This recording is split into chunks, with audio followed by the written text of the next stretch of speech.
avec le 8e jour, anticiper sur les besoins de ton conjoint. La Bible dit, elle dit ceci, dans Deutéronome 15, verset 8, « Mais tu lui ouvriras ta main et tu lui prêteras de quoi pourvoir à ses besoins. » Ici, on parle des premières lois avec les employés et tout, et les frais et tout. Et Dieu dit, dans la pensée de Dieu, il faut subvenir aux besoins des autres. Il n'est pas question de s'enfermer sur ses propres besoins, mais il faut penser aux autres. Et comme nous l'avons toujours dit dans Amos 3.3, on ne peut pas commencer sans s'accorder sur le début. Le premier accord que je voulais avoir, c'est de vous dire ce que j'entends par besoin et puis on va avancer là-dessus. Alors, le besoin, c'est une exigence pour l'être humain ou l'animal provenant de la nature ou de la vie sociale. Le besoin est une exigence qui provient soit de la nature, soit de la vie sociale. C'est ce que dit le dictionnaire. Et quand on parle d'anticiper, l'anticiper ici, c'est exécuter avant le temps déterminé. Cela veut dire que avant même que le besoin ne se présente, j'ai déjà commencé à travailler à ce besoin-là. Et quand on dit que tu as anticipé sur un problème, c'est que tu as pris de l'avance sur le problème. C'est-à-dire qu'une situation future, tu as déjà commencé à la concevoir et tu as même déjà commencé à mettre en place tout le dispositif dont tu as besoin pour pouvoir exécuter ce besoin. Et la question que vous pouvez vous poser maintenant, c'est de dire, est-ce qu'il y a un problème qui se pose? Pourquoi on doit anticiper? Est-ce qu'au moment venu, on ne peut pas, une fois, traiter ça tel que ça se présente? Et je me souviens même qu'une fois, j'accompagnais un jeune couple au mariage. Et à un moment, la femme m'a dit qu'elle trouve que l'accompagnement est très long. Pourquoi? Parce qu'on a besoin de commencer à parler de la vie conjugale alors qu'on va la vivre. Est-ce que les problèmes qui se posent, quand ils vont se poser, on ne peut pas les traiter une fois qu'ils se posent? Voilà comment elle voyait les choses. Elle n'était pas dans l'esprit d'anticiper. Elle ne voyait pas qu'on peut anticiper sur les besoins futurs. Pour elle, c'était qu'on gère les besoins au fur et à mesure qu'ils arrivent. Moi, dans cet enseignement, je suggère qu'on anticipe. Pourquoi on doit anticiper? D'abord parce que quand un besoin est non satisfait, il peut générer des dommages, il peut causer des dommages importants dans la relation conjugale. C'est pour cela que pour moi, il faut anticiper sur ces besoins-là. Et l'autre chose aussi, c'est que quand le besoin n'est pas satisfait, non seulement ça peut causer des dommages, mais l'autre peut commencer à chercher des solutions ailleurs que dans la vie conjugale. Et on va voir des choses comme des occupations extra-conjugales, le fait d'avoir un ami ou une concubine à l'extérieur, le fait de chercher à se satisfaire dans son travail, le fait de passer plus de temps avec ses amis qu'avec son conjoint, juste parce qu'il y a des besoins non satisfaits et on se dit on va les satisfaire dans d'autres lieux, dans d'autres endroits, autres que là où on devrait le satisfaire. La deuxième chose pour laquelle il faut anticiper sur les besoins, c'est le fait que on peut, au moment où le besoin se pose, ne pas avoir les moyens de le satisfaire. C'est-à-dire que si on attend que le besoin se présente, se matérialise pour le satisfaire, il se peut qu'à ce moment, nous ne soyons pas équipés matériellement, spirituellement, émotionnellement, que nous ne soyons pas vraiment à la hauteur d'attaquer ce besoin-là à ce moment-là. Donc, on a besoin d'anticiper pour pouvoir commencer avant même que ça n'arrive, pour que ça ne nous surprend pas. Et vraiment, j'ai dit ça ne nous surprend pas, parce que parfois ça te surprend et tu es incapable, parce que tu n'as pas toutes les capacités qu'il faut pour pouvoir subvenir à ce besoin. Mais avant d'entrer dans le vif du sujet, il est quand même important de dire que quand on dit satisfaire les besoins du conjoint, anticiper sur les besoins du conjoint, c'est bien de dire que le besoin a un cousin qui est proche qu'on appelle le désir. Et la tendance est à confondre le désir et le besoin. Et c'est bien d'en parler pour que par la suite, on sache que nous ne parlons pas de désir dans la suite de notre discours, mais que nous parlons de besoins. Les besoins, le désir, c'est un peu la cerise sur le gâteau. C'est quelque chose qu'on fait parce qu'on a déjà satisfait le vrai besoin. Le besoin, c'est le gâteau. Et la cerise qui est sur le gâteau, c'est le désir. Donc, le désir peut ressembler à certains moments à caprice. On peut considérer le désir comme un petit caprice, quelque chose qu'on aimerait bien, bon, avoir. Et il serait mal fait, il serait mal organisé d'essayer de satisfaire des désirs alors que les besoins ne sont pas satisfaits. Quelqu'un me dit qu'il n'arrive pas à se connecter ce soir. J'ai donné le lien et les gens se connectent. Je ne sais pas pourquoi lui ou elle n'arrive pas à se connecter, mais bon. Mais Yolande a dit qu'elle ne se connecte pas alors qu'elle est connectée maintenant. Mais bon, il faut donc dire à l'autre que tu es déjà connecté. Peut-être qu'il fallait insister. Alors, je disais que dans le désir, ne confondons pas le désir et le besoin. Le besoin est important, le désir est accessoire. C'est bien d'avoir telle chose, mais c'est aussi, c'est pas mal si on ajoutait à cette chose telle autre chose. Donc, on va dire que dans notre partage aujourd'hui, nous ne confondons pas le désir et le besoin. Le challenge porte sur le besoin et non sur les caprices et les désirs de son conjoint. Cela ne veut pas dire, et je ne veux pas qu'on se trompe dessus, qu'on ne devrait pas satisfaire au désir de son conjoint. Ce n'est pas ce que j'ai dit. On doit pouvoir satisfaire au désir de son conjoint. Mais aujourd'hui, ce dont on parle et ce qui est logique et normal, c'est que pour satisfaire les désirs du conjoint, il faut qu'on ait d'abord satisfait ses besoins. Et j'ai décidé donc que pour cela, nous allons aborder le sujet en deux grandes parties.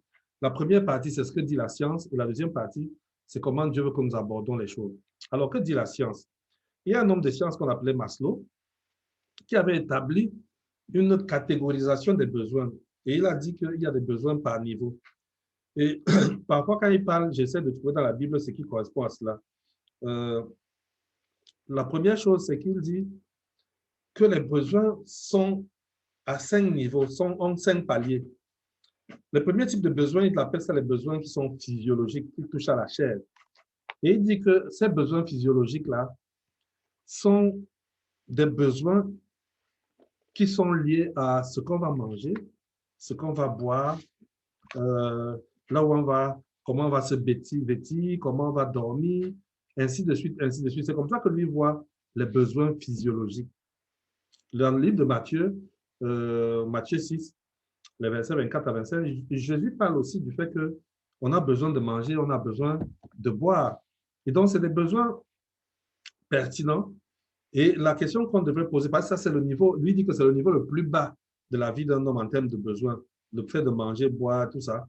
Et il pense que si tu n'as pas satisfait ce genre de besoins, tu ne peux pas envisager satisfaire des besoins qui sont au-dessus de celui-là. Et la question que moi, je voudrais te poser, toi qui es avec moi aujourd'hui, c'est qu'est-ce que tu fais pour que les besoins du niveau 1, selon Maslow, soient satisfaits dans la vie de ton conjoint? Quel est ton devoir? La femme pourrait me dire, bon, moi, je fais tous les efforts pour que mon conjoint ne manque pas à manger à la maison. Le mari pourrait dire, je pourvois matériellement à ce que tous les besoins qui sont physiologiques soient satisfaits. Mais il faut que chacun d'entre vous ait au moins une réponse de ce qu'il fait pour gérer les besoins de niveau 1 de son conjoint. Ensuite, le deuxième niveau de besoin, c'est les besoins de niveau 2. Là, c'est les besoins de sécurité. Le psaume 91 parle un peu de comment Dieu gère ces besoins de sécurité-là.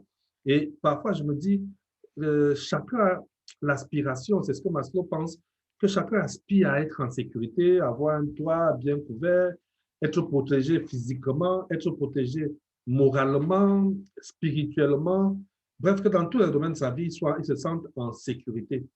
Et je voudrais te demander, toi qui regardes maintenant, qu'est-ce que toi tu fais pour que ton conjoint se sente en sécurité? Qu'est-ce que tu fais pour qu'il ne soit pas, que votre relation conjugale ne soit pas pour lui une source d'insécurité? Qu'est-ce que tu fais pour qu'il se sente bien dans votre relation conjugale? Donc, c'est des questions, parce que là, c'est au niveau 2. Et Maslow dit que si quelqu'un n'a pas mangé, il ne pense pas à la sécurité. Et maintenant, quand il a eu la sécurité, selon Maslow, il y a le besoin d'appartenance. On a besoin d'appartenir à un groupe. Et la Bible dit dans le psaume 133, si vous lisez les versets 1 à 3, vous allez voir, on parle de comment il est bon pour les frères de demeurer ensemble, comment le fait d'être ensemble est quelque chose de positif, d'agréable et tout. Donc, il y a ce besoin d'appartenance-là.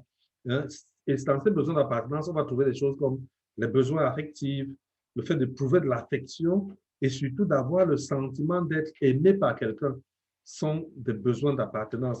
Le fait d'avoir un épanouissement, par exemple, sexuel avec son conjoint, permet de se sentir avec quelqu'un, d'avoir l'impression qu'on est avec quelqu'un et qu'on l'est véritablement. Le besoin de se faire des amis, de faire partie d'un groupe, de partager avec des personnes. Vraiment, la question quand je vois Maslow au niveau 3, que je pose toujours, et il faut prendre des notes là-dessus, c'est, toi, tu penses que ton conjoint sent qu'il appartient à un groupe qui est constitué par toi et lui? Est-ce que tu penses que ton conjoint pense t'appartenir? Est-ce qu'il sent qu'il t'appartient ou est-ce que tu mets les choses en place pour que ton conjoint sente qu'il t'appartient? Comment tu te comportes pour qu'il puisse se sentir à l'aise avec toi, sentir que j'aime mon conjoint et je suis à l'aise avec lui? Maslow passe au niveau 4 et il parle de besoin d'estime. Ici, quand on parle de besoin d'estime, je vais laisser ma Bible de l'autre côté, mais je vais parler du besoin d'estime avec l'apôtre Paul. Je voulais introduire par lui. L'apôtre Paul dans 1 Corinthiens 15. Dans 1 Corinthiens 15, au verset 10,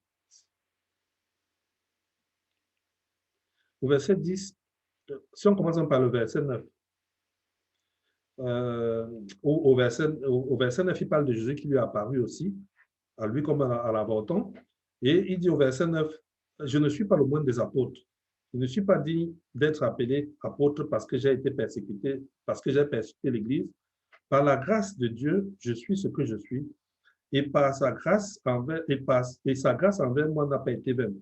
Verset 10, loin de là, il dit, j'ai travaillé plus que tous. Bon, pour être honnête, il faut que je lise tout le verset. Par la grâce de Dieu, je suis ce que je suis. Et sa grâce envers moi n'a pas été vaine, loin de là. J'ai travaillé plus que tous, non pas moi toutefois, mais la grâce de Dieu qui est avec moi. Ainsi donc, que ce soit moi, que ce soit eux, voilà ce que nous prêchons, c'est ce que nous avons cru. L'apôtre Paul dit, j'ai travaillé plus que tous. Je ne sais pas si vous avez entendu ça. Ça dit qu'il y a un moment où on a besoin que les autres reconnaissent que oui, tu as quand même fait quelque chose. Et l'apôtre Paul avait besoin que les autres reconnaissent quand même que, mine de rien, dans l'apostolat, là, bien qu'ils aient cheminé avec Jésus, lui, il a travaillé plus que les autres, qu'il a bossé plus dur que les autres. D'ailleurs, même quand vous regardez le Nouveau Testament, c'est celui qui a écrit le plus de livres dans le Nouveau Testament. Donc, il y a ce besoin d'estime-là qui n'est pas forcément un besoin mauvais, puisqu'on voit que l'apôtre Paul, un homme sans rempli du Saint-Esprit, peut quand même rappeler qu'il a fait plus que tous, même si après il rappelle que c'est la grâce de Dieu en lui qui a fait tout ça. Donc, il y a ce besoin d'estime-là. Est-ce que ton conjoint se sent estimé? Est-ce que dans la relation conjugale, il a l'impression qu'il vit avec quelqu'un qu'il apprécie, qui peut dire, voici mon héros, qui peut dire, telle chose, c'est mon mari qui fait, telle chose, c'est ma femme qui fait, qui peut se sentir estimé par l'autre. L'estime dans le sens de reconnaître sa valeur, de reconnaître en quoi il est fort. Et c'est pour cela que je dis aux gens, il faut chercher à connaître l'autre. Parce que quand vous le connaissez, vous pouvez voir ses forces, vous pouvez voir là où on peut travailler de façon dure avec lui. Le niveau 5 de Maslow, Maslow lui parle du besoin au niveau 5, c'est-à-dire que quand tu as dépassé tous les autres besoins, le besoin le plus important pour lui maintenant, c'est le besoin qu'il appelle le besoin d'auto-accomplissement. C'est-à-dire le fait d'avoir une vie significative, le fait de se réaliser. Parce qu'il faut comprendre quelque chose. Il y a beaucoup de personnes qui ont beaucoup de possessions, qui ont fait des bonnes études, qui ont des bons boulots, mais qui à la fin ont l'impression qu'il leur manque quelque chose, qui ont au fond de leur cœur un besoin non satisfait. Donc, non, la vie n'est pas significative. Et en vérité, tant que tu n'as pas une relation personnelle et intime avec Jésus, tu ne peux pas avoir une vie significative. Donc, Maslow, lui, il arrive comme un scientifique. Ça lui fait la science et il se rend compte dans sa science qu'il y a un niveau de la hiérarchie des besoins qu'on appelle l'auto-accomplissement. Ça dit, je suis accompli, j'ai fait ce pourquoi Dieu m'a créé, je l'ai réalisé. Donc, j'ai mis en place ma vision et cette vision-là, j'ai atteint ce que je devrais atteindre. C'est ce que Maslow appelle l'auto-accomplissement. Et Jésus, lui, parle de la relation avec lui qui permet d'être accompli. Maintenant, allons-y jusqu'au bout. Maslow dit que les 5 niveaux qu'il a décrits, niveau 1, besoin physiologique. Niveau 2, besoin de sécurité. Niveau 3, besoin d'appartenance. Niveau 4, besoin d'estime. Niveau 5, besoin d'auto-accomplissement. Il dit que ça se suit. Il dit que ça se suit. Que si tu n'as pas fait ce qui est en bas, tu ne peux pas faire ce qui est en haut. Et donc, c'est comme ça que lui voit les choses. Sauf que là où il arrive comme étant l'apogée qu'il appelle le besoin d'auto-accomplissement, Dieu lui dit que c'est là qu'on commence. Si vous lisez Matthieu 6, les versets 30, 29, 30, 30, 31, 32, 33, vous allez voir que Jésus dit même que celui qui commence par chercher les besoins de sécurité, là, il réagit comme un païen. Il dit qu'il faut d'abord chercher premièrement, il faut chercher premièrement le royaume de Dieu et sa justice. Et c'est par là que le reste va suivre. Marc, je n'ai pas compris ta question. Tu n'as pas de volume? Est-ce que les autres m'entendent? Vous pouvez écrire si vous m'entendez. OK, elle dit c'est bon, donc on peut continuer. Donc, pour continuer. Donc, Jésus lui dit, là où Maslow, lui, s'est arrêté, c'est là où nous, on va commencer. Une minute, pardon, je vais prendre un verre d'eau. Juste une minute.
Je m'excuse, pardon.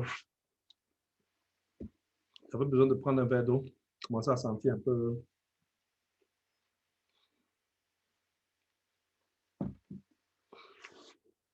Donc, pour Maslow, l'autodétermination est la fin. L'auto-accomplissement, c'est la fin quand on a tout réalisé. Alors que pour Jésus, c'est par là qu'on commence.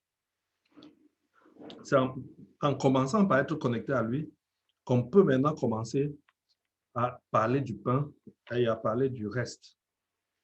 Et donc, c'était bien déjà de présenter ce que dit la science et ce développement et voir comment la science arrive parfois à tomber sur les résultats que nous avons au début. Et ce premier résultat que nous avons au début, c'est ce que Dieu veut que nous comprenions, que c'est la relation avec lui qui va nous amener à avoir ce que Maslow, lui, a cru que nous devions avoir dès le début, avant de pouvoir envisager aller plus loin. Donc, on a compris cela. Maintenant, si on a compris cela, parlons donc de ce qu'on peut faire pour pouvoir anticiper sur ces besoins-là. Comment faire pour anticiper sur les besoins du conjoint? Je vais proposer une démarche en 3 grandes étapes ou alors en 3 grandes parties. Parce qu'étape, c'est comme si on devait parler de l'un avant de parler de l'autre. Donc, en 3 grandes parties qui sont même complémentaires et qui s'imbriquent même ailleurs. La première chose qu'il faut pour réussir à anticiper sur ces besoins-là, c'est connaître Dieu et connaître ses principes. Pourquoi j'utilise le mot connaître? Si vous prenez la parole, je vais chercher le verset pour partager avec vous, tel qu'il est écrit. Quelqu'un est parti? sais que la connexion fluctue pour beaucoup de personnes. Ceux qui arrivent à tenir, on va tenir. Bonjour tout le monde, je suis Néné. Je profite Savez-vous comment dire j'ai faim en pour rappeler anglais? aux uns aux autres que I'm hungry est l'expression la plus utilisée. Mais connaissez-vous je profite pour dire aux uns aux autres que d'autres expressions? à partir de mercredi, nous allons commencer à sortir les gens du groupe. Parce que vous arrivez à venir ici travailler avec nous, mais il y a des personnes qui ne font rien. Même le message qu'on envoie, ils ne lisent même pas. C'est comme si on n'avait rien dit pour eux. Donc, ils sont là, ils sont des passifs. Nous, on ne veut pas cette fois-ci des passifs dans le groupe. Nous voulons des gens actifs, des personnes qui sont d'accord pour bosser avec nous, qui commentent quand il faut commenter. Quand on pose une question, je pose une question dans le groupe, je demande, est-ce que vous avez des difficultés à vous connecter au groupe sur le challenge sur Zoom?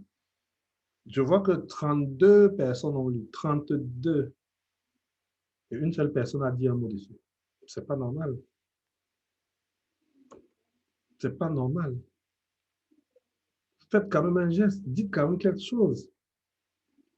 C'est comme si quelqu'un parlait à un mur et puis les gens ne regardent pas ce qu'il fait. Sachez que moi, je vous ai dit, je suis bloqué durant tout ce temps-ci. Il n'y a aucun moment de 20h à 21h où je pourrais être absent, sauf le jour où on n'a pas réuni. Alors que vous avez la possibilité de venir ou ne pas venir. Donc, faites-moi l'encouragement qu'il faut en essayant de commenter de temps en temps. Dire on a suivi, voilà ce qu'on a compris. Ne restez pas là comme des simples auditeurs qui ne disent rien. Dans le groupe WhatsApp, il y a à signifier aux gens que c'est à vous de faire l'effort. C'est à vous de faire l'effort pour avoir accès sur Zoom. Ce n'est pas à moi de faire l'effort de trouver une autre passerelle pour vous. Ce n'est pas normal du tout. C'est à vous de faire cet effort-là pour pouvoir accéder. Donc, dans Osée 4, verset 6, la Bible dit, mon peuple, c'est Dieu qui parle, mon peuple est détruit parce qu'il lui manque la connaissance. Je te rejetterai et tu seras dépouillé de mon sacerdoce, puisque tu as oublié la loi de ton Dieu, j'oublierai aussi ses enfants. Mais qu'est-ce que je veux dire par ici? Je veux dire que connaître Dieu et ses principes a quelque chose de bien parce que ça te permet de canaliser les besoins de ton conjoint. Parce que certains besoins de ton conjoint ne sont pas conformes à la parole, ne sont pas conformes à la volonté de Dieu. Comment vas-tu réagir là-dessus? Certains de ces besoins sont conformes à la parole de Dieu. Comment vas-tu réagir avec ça? Mais si tu n'as pas la connaissance de Dieu et de ses principes, comment sauras-tu même que ça, ce n'est pas conforme? Quand il te demandera des choses qui ne vont pas, comment tu sauras même que ça ne va pas et qu'on ne devrait pas le faire? Donc, on a besoin de cette connaissance, on a besoin de connaître Dieu. Et surtout ces principes de manière claire pour être mieux à même de répondre aux besoins de son conjoint en connaissance de cause. Je vais vous expliquer tout à l'heure. L'autre élément, quand on parle de cette première étape, c'est que la relation avec l'autre ne se limite pas seulement à donner. Vous n'êtes pas en relation seulement pour donner, donner, donner. Parfois, pour satisfaire le besoin d'un conjoint, on peut lui refuser certaines choses. On peut refuser. Ça peut être aussi utile. Mais une des choses importantes, c'est comment réussir à le satisfaire de manière efficace, sans toutefois aller à l'encontre de la parole de Dieu, sans toutefois désobéir à Dieu, sans toutefois lui désobéir aussi. Beaucoup des épouses me disent souvent c'est très compliqué quand il n'est pas conforme à la parole de Dieu, je ne peux pas lui obéir tant qu'il n'est pas conforme à la parole de Dieu. C'est une erreur. Abigail, par exemple, dans 1 Samuel 25, son mari, c'est un dur, un gars difficile, qui aime les problèmes et tout, qui va engager une guerre avec un roi qui est plus fort que lui, David, qui refuse, qui veut vraiment faire le désordre. Et sa femme, discrètement, va négocier la paix avec David pour ne pas que David n'extermine pas son mari. Qu'est-ce que je veux pas? Elle n'attaque pas son mari de front, elle lui dit pas, tu es fou, que tu n'aurais pas dû. Mais elle va discrètement. Et je crois que l'exemple d'Abigail nous permet de dire que quand mon mari veut faire quelque chose qui n'est pas conforme à la volonté de Dieu, ou ma femme veut faire quelque chose qui n'est pas conforme à la volonté de Dieu, je dois réfléchir au moyen de le satisfaire ou de la satisfaire sans désobéir à Dieu. C'est-à-dire qu'il ne suffit pas simplement de dire, comme il veut faire des choses qui ne correspondent pas à ce que Dieu veut. Moi, je ne fais pas.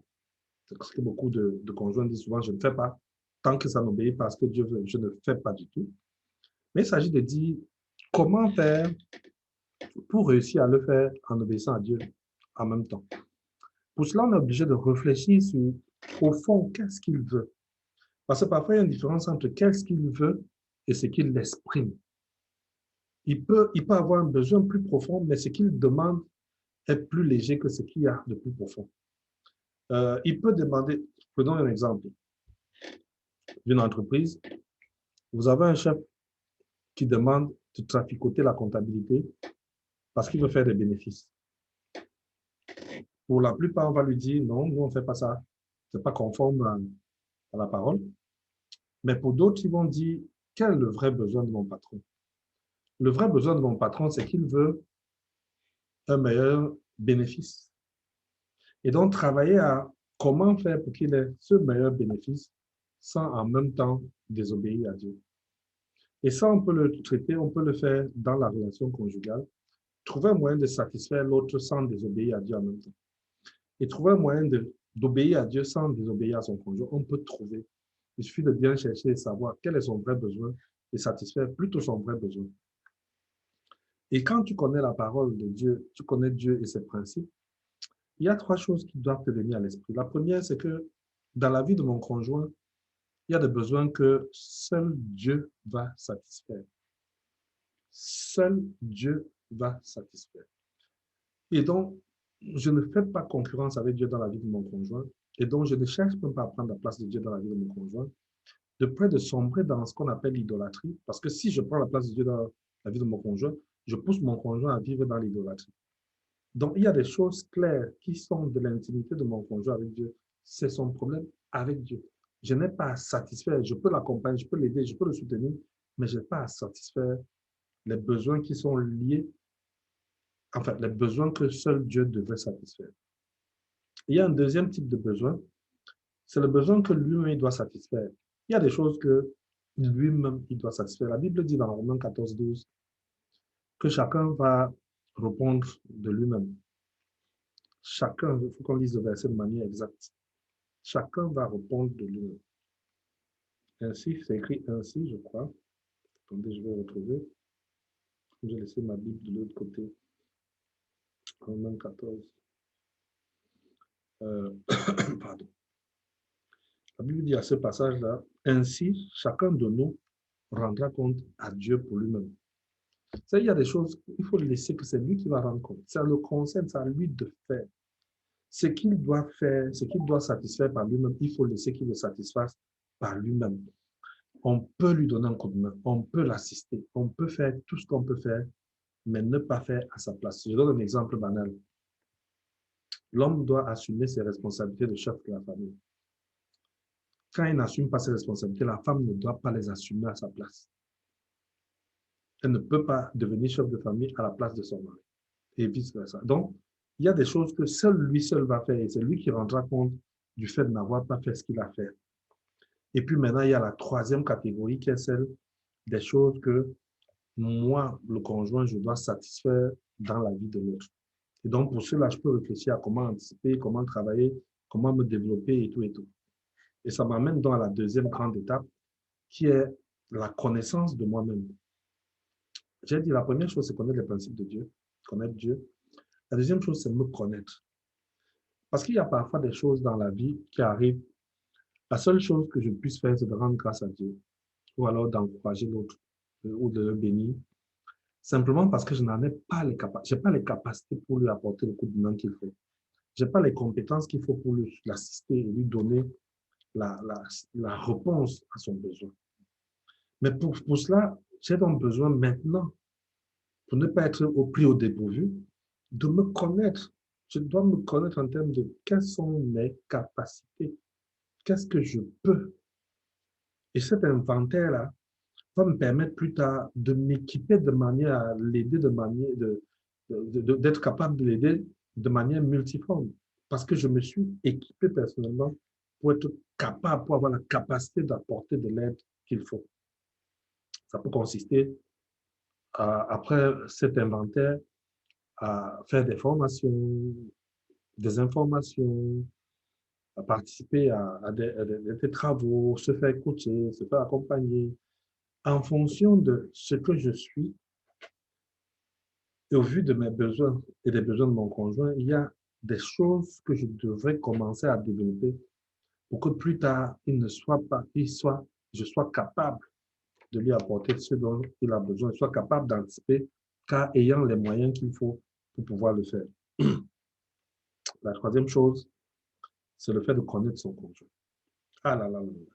Connaître son conjoint est la chose la plus importante si vous voulez réussir votre vie conjugale. Connaître son conjoint. La chose la plus importante. Ça veut dire qu'après la connaissance de Dieu, il faut connaître ton conjoint.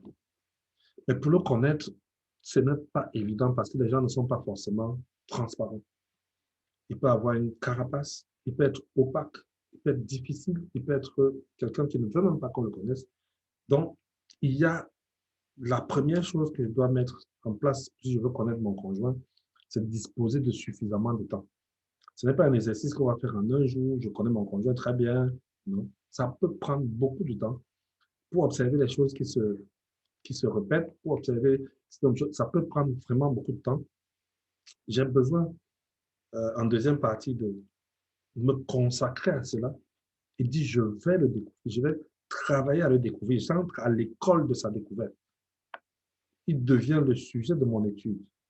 Et puis la troisième chose, qui devait être la première, c'est avoir la volonté. Mais si vous n'avez pas la volonté, ça ne marchera pas. Parce qu'il y a des jours où ce sera difficile. Il y a des jours où vous aurez l'impression que vous n'avez rien compris. Si vous n'avez pas une volonté de faire, une volonté pour aller jusqu'au bout, vous aurez vraiment tout le mal qu'il faut.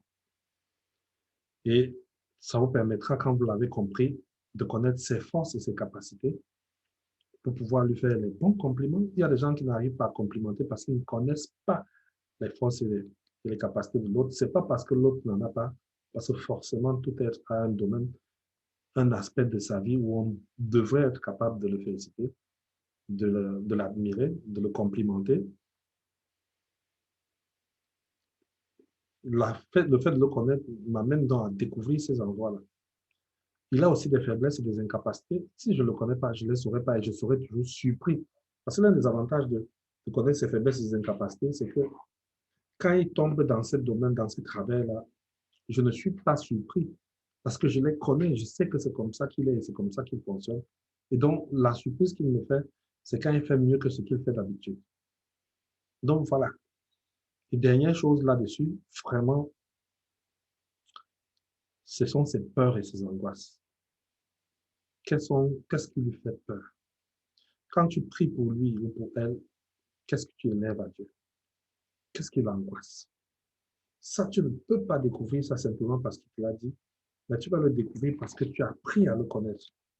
Tu as appris à travailler avec lui. Tu as appris à vivre avec lui. Tu es entré à l'école et tu as entendu ce qu'il veut. Quand tu as les trois là, première chose, connaître Dieu, ses principes. Deuxième chose, se connaître soi-même. Troisième chose, connaître son conjoint. Tu peux déjà anticiper sur ses besoins. Tu n'as pas besoin qu'il parle, tu sais déjà ce qu'il veut. Tu sais déjà ce qu'il va avoir comme souci. Tu sais déjà là où il va. Parce que tu as ces trois choses-là sur lesquelles que tu as maîtrisé. J'ai aussi constaté que tu ne peux pas satisfaire ton conjoint à un niveau supérieur de ta propre satisfaction. Cela veut dire quoi? La Bible dit, aime ton prochain comme toi-même. Ce n'est pas un propos d'égoïsme que je veux développer ici, mais je veux montrer que pour que tu travailles en sur ces besoins, pour que tu satisfasses ces besoins, tu as besoin d'avoir un premier travail qui est sur toi-même. Tu dois avoir un travail sur toi-même qui est une exigence. Tu dois être au top pour être capable d'aider. On ne peut pas aider si on n'est pas au top. Tu as besoin de travailler sur ta propre vie afin d'avoir la ressource qu'il faut pour pouvoir apporter aussi à celui qui est en face de toi, qui est ton conjoint. Donc, pour conclure, pour ne pas prendre tout le temps, on rappelle trois choses. Chez ton conjoint, il y a le besoin Dieu seul doit satisfaire. Ne va pas provoquer Dieu. Il y a des besoins qu'il doit satisfaire par lui-même. Laisse-le qu'il se batte. Si tu peux, donne-lui le coup de main, mais ne le fais pas à sa place. Et troisièmement, il y a des besoins que toi, tu dois satisfaire. C'est de ta responsabilité. Il faut toujours chaque fois te demander, devant un besoin de ton conjoint, dans quelle catégorie ça se positionne. Si c'est une catégorie, si c'est la catégorie 1, qui est le besoin que Dieu doit satisfaire, mets tes genoux par terre et prie pour Dieu. Prie Dieu pour cela. Si c'est le besoin qu'il doit satisfaire, donne-lui le coup de main qu'il faut. Entre en prière aussi pour ça. Et si c'est le besoin que tu dois satisfaire, mets-toi au travail. C'est ta responsabilité. Donc voilà ce que nous devons partager aujourd'hui. L'exercice d'aujourd'hui dit quels sont les principaux besoins de ton conjoint? Quels sont les principaux besoins de ton conjoint? Quand tu connais les principaux besoins de ton conjoint, est-ce que tu peux les classer selon ce que Dieu doit satisfaire, ce qu'il doit satisfaire lui, est-ce que je dois satisfaire? Est-ce que tu as un programme spécifique pour répondre à ces différents besoins? Et le challenge du jour, c'est prendre la décision de satisfaire un besoin important. D'ici samedi, prends la décision de satisfaire un besoin important de ton conjoint que tu as toujours reporté. Dis que je ne reporte plus. Ce semaine-ci, on va satisfaire ce besoin-là. Que Dieu vous bénisse.